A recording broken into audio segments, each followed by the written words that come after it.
السلام عليكم ورحمة الله تعالى وبركاته. اللهم صل وسلم وبارك على سيدنا محمد وعلى آله وصحبه أجمعين. البنات كي دايرين؟ لاباس عليكم؟ واش خباركم؟ كنتمنى أموركم تكون بخير وعلى خير وبصحة جيدة. تنقترح عليكم اليوم واحد الطبق اللي هو بنين بزاف ولذيذ بزاف، الدجاج بالبطاطا في الفران بواحد التتبيله خطيره ولذيذه جدا جدا. غادي يعجب ان شاء الله، يعجبكم ويعجب وليداتكم. فتابعوا معايا هذا الفيديو حتى الاخير باش تعرفوا على المكونات وعلى الطريقه. فرجه ممتعه. فعلى بركه الله غادي نبداو ان شاء الله في الوصفه، يعني في التتبيله اللي غادي نديروا لهذا الطبق ديال الدجاج اللي تيجي زوين. فبعد الصلاه والسلام على رسول الله صلى الله عليه وسلم واله وصحبه، فغادي نحتاجو ان شاء الله هنايا يعني في الخلاط او الميكسور او اللي عندكم. فبالنسبه لينا طبعا غادي نحتاج هنايا البصله. بالنسبه لكميه الدجاج اللي عندي فانا ما عنديش كميه كثيره، فغنحتاج هنا تقريبا بصله صغيره. انا عندي بصله كبيره فخديت منها الربع، وواحد الطماطم اللي تكون متوسطه، وهنا عندي واحد ربع فلفله خضراء وربع فلفله حمراء. غادي نحتاج كذلك واحد الكميه ديال الدجاج، انا حسب عدد الافراد ديال الاسره. وغادي نحتاجو بطاطا. هنا البطاطا عندنا مقطعينها يعني دوائر. وغنبداو على بركه الله كي قلت في الخلاط او الميكسور او اللي عندكم. فاحنا غادي نوضعوا مطي شاهر يعني باللي ليها كلها هكذا صاينه بالقشور ديالها بالزريعه بكل شيء. وغادي نديروا ان شاء الله الفلفله هذه اللي خضراء هكذا، وغادي نديروا كذلك هاد الفلفله هذه اللي كتكون حمراء، وغادي نديروا البصل ديالنا.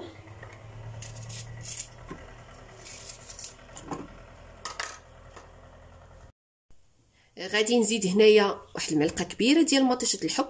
وطبعا ديما هاد يعني هاد التوابل ولا هاد العطريه ولا هاد المكونات اللي غادي نضيفوا فحسب الكميه ديال الدجاج، فحسب يعني عدد الافراد الاسره وشحال درتي ديال الدجاج. فكي قلت هنا معلقه كبيره ديال مطيشه الحك. غادي نضيف البزار،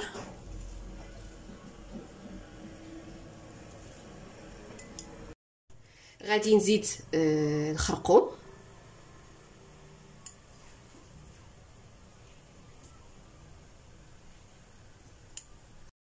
غادي نضيف كذلك هنايا الملح،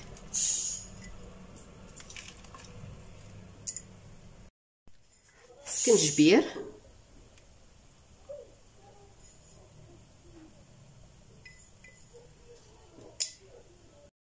شويه ديال القرفه. غادي نزيدو واحد شويه ديال الهيل اولا قعقله مطحونه واحد شويه. هنا عندي يعني السودانيه الحار، اختياري، اللي بغى يديروا اللي ما بغاش ما يديروش، طبعا هو تيبقى اختياري. الثومه، فانا عندي هنايا الثومه بودره، فاذا كانت الثومه صاينه فديروا ثومه صاينه، ديروها مزيان راه كتجي زوينه في هذا الطبق، تيجي لذيذ وزوين. اقتراح بسيط وسهل الغدا. ديروا الثومه. غادي نزيد هنايا عندي التوابل ديال الدجاج، هذه غير اضافه، لا ما كانوش متوفرين ما ديروش، هذه غير اضافه، يعني اللي عنده يديرهم، ما عندوش يكتفي فقط بالعطريه اللي درنا في الاول. ونزيد شويه ديال الخل الابيض، وكذلك اللي عنده العصير الحامض يضيف. فغندير شويه ديال الخل، وغادي نضيف هنايا الزيت. بالنسبه للزيت ضيفوا يا زيت نباتي او مخلطين بجوج، او تقدروا تضيفوا كذلك زيت العود يعني زيت الزيتون، فاللي عندكم قضيو به. هذه هي التتبيله ديالنا، وكتجي خطيره في الدجاج اللي غادي نتبلوا بها الدجاج وغادي نتبلوا بها البطاطس ديالنا. فغادي نميكسيوهم، غادي نخلطوا هادشي كامل كي قلت لكم يا في الخلاط او اللي عندكم. فغادي نطحنوا هاد المكونات كامله ونتلقاو باش يعني ندهنوا بها او نشرملوا بها الدجاج ديالنا والبطاطس ديالنا.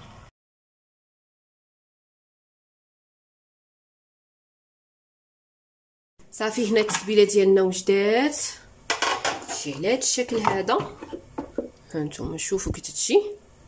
فصافي غادي نتبلوا بها الدجاج ديالنا. التتبيله ديالنا هي واجده. اللي بغيت نقول لكم مشى لي المقطع اللي كندير فيه كنضيف فيه القزبر حبوب، شويه ديال القزبر حبوب مطحون وشويه ديال التحميره، فما تنساوهمش تضيفوهم. دائما ذوقوا شوفوا الا كان خاص الملح فغادي تزيدوا الملح او شي مكون اخر. فاحنا شويه ديال التتبيله غنديروها في البطاطا وشويه نديروه في الدجاج نتبلو به الدجاج ديالنا. بالنسبه لا بقات لينا هاد التتبيله راه نقدروا نديروها غير في الفريكو وقت ما بغينا او الثلاجه وقت ما بغيناها كناخذوها. يعني نقدروا نديروها غير في الفريكو نخليوها وقت ما بغينا نديروا هاد الطبق، فنقدروا يعني ناخذوه من فريكو نخليوه شويه ونعاودوا يجينا ساهل ونتبلوا به الدجاج ديالنا او البطاطس. فانا هنايا غنستعمل يديا غادي نتبل هاد البطاطا هادي هكذا. قلت لكم دائما ذوقوا الملح ديالكم، الا كان خاصكم الملح زيدوه في التتبيله. راه التتبيله كتجي لذيذه بزاف، كتجي ساهله يعني كلشي كنخلطوه دقه واحده في الخلاط وكنتبلوا به فصافي انا تبلت هنايا البطاطا. غادي ناخذ الدجاج ديالي طبعا ونتبلوه حتى هو. فغادي نتكو هاد الدجاج ديالنا باش يدخل فيه بحال هكا. طبعا غادي يجي افضل خليوه بجلده، اللي الدجاج الا كان فيه جلده كيجي فيه هذاك اللون المحمر ولا اللي ما كيبغيش الجلده يحيدها. فغادي نتك انا يعني قطع الدجاج ديالي باش تدخل فيهم التتبيله هكذا باش كيجي بنين. صافي طبعا نقدروا انا غادي حيت باقي الحال يعني الصباح، فانا غادي نتبلهم وغادي نديرهم في الصينيه مع يعني مع البطاطا، ونغطي اللاطه ديالي بالفيلم اليمونطير ونديرها في الثلاجه ونخليه يتشرب حتى الوقت اللي نبغي نشعل عليه، حتى الوقت اللي بغي ندير يعني نشعل على الغداء ديالي اولا على العشاء ديالي. وطبعا ممكن كذلك يعني نوجدوه بالليله قبل بالليل نديرو يعني هادشي كامل هاد التحضيرات ونديروه كذلك في اللاطه ونصطفو كلشي ونديروه في الفيلم ونخليوه الثلاجه يبات الليله. غادي ناخذوا اللاطه اللي غادي ندخلوا للفران، غادي نستفو فوق منها البطاطس ديالنا.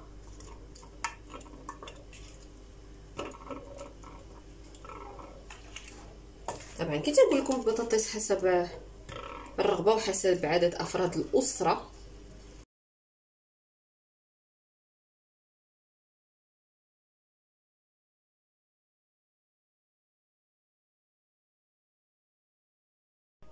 وغادي نستف فوق منه الدجاج ديالي.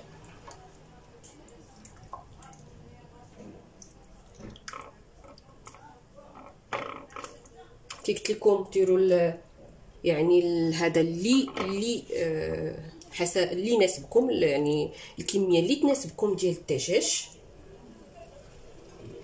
نفخ منه هاد التتبيله ديالو هكذا.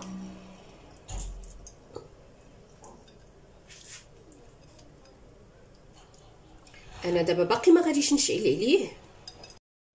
صافي هنا غادي نوضع الورق ديال سيدنا موسى، نحاول نوزعهم على اللاطه ديالي حتى طيب ونحيدهم تيجيو يعني تيعطيو واحد المذاق زوين لهذا الدجاج.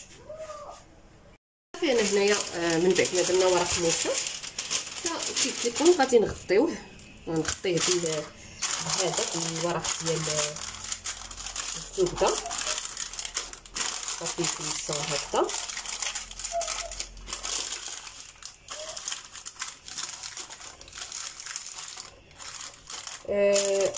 فانا الا كنت غادي نبيتو فكي قلت لكم الا كنتو زربانين يعني وبغيتو شي حاجه ساهله تنوضوا الصباح تلقاوه واجد وتدخلوه للفران اللي يكون ساخن يعني وغديوه ساهله سيرتو للنساء العاملات ولا.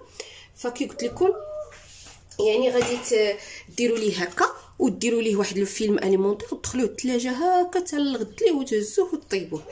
بحال انا دابا مازال الغدا وقت الغدا مازال بعيد شويه، فغادي نخليه يتتبل. راني نديرو في الثلاجه ونخليه حتى يعني يتتبل مزيان وتوصل الوقت اللي غنديرو في الفران. عاد نديرو في الفران تقريبا باقيه واحد 3 سوايع حتى 4 سوايع، فغادي نطيب بحال هكا. عاد ان شاء الله منين نجبدوه نديروه في الفران اللي يكون سخون، يعني على 200 درجه تكون درجه الحراره عاليه، وندخلوا ان شاء الله يطيب ونتلاقاو. دابا نديروه في الثلاجه ونخليه حتى الوقت اللي غادي نطيبو باذن الله. صافي هنا غادي يعني صافي الدجاج ديالي تبارك الله جلس مده طويله وهو كيترقد هو والبطاطس. فانا هنايا غادي نزيد ليه غير واحد نص كاس، شفتوا نص كاس ديال الماء، غير نص كاس ديال الماء غنزيدو هنا في الجناب هكذا صافي. وغادي نعاود نرد هاد بابي كويسون ديالي، هاد ورق الزبده ديالي، وغادي ندخلوه للفران اللي تيكون ديجا شاعل على 200 درجه كي قلت لكم، يعني خصو يكون سخون ونخليوه يسخن. وغندخلو دابا اللاطه ديالنا للفرن ونخليوها يعني نخليو الدجاج ديالنا طيب مزيان هو البطاطا، مره نطلعوا عليه ونتلاقى معكم باش نشوفوا الخطوه المواليه. عزيزاتي هنا انا خرجته من الفران تقريبا، هنا داز عليه تماما واحد ساعه وربع. هنا راه الدجاج ديالنا يعني ها نتوما راه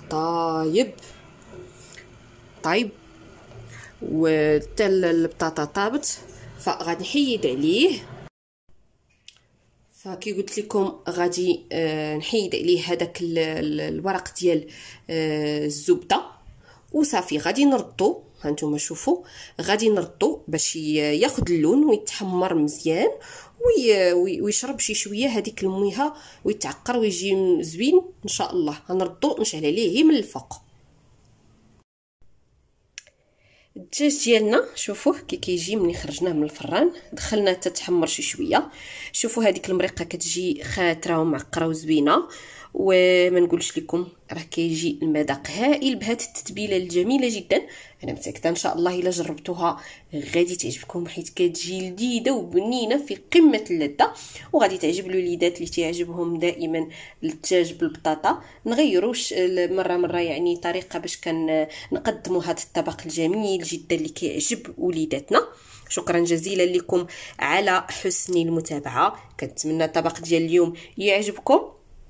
الى وصفه قادمه بحول الله، الى اللقاء.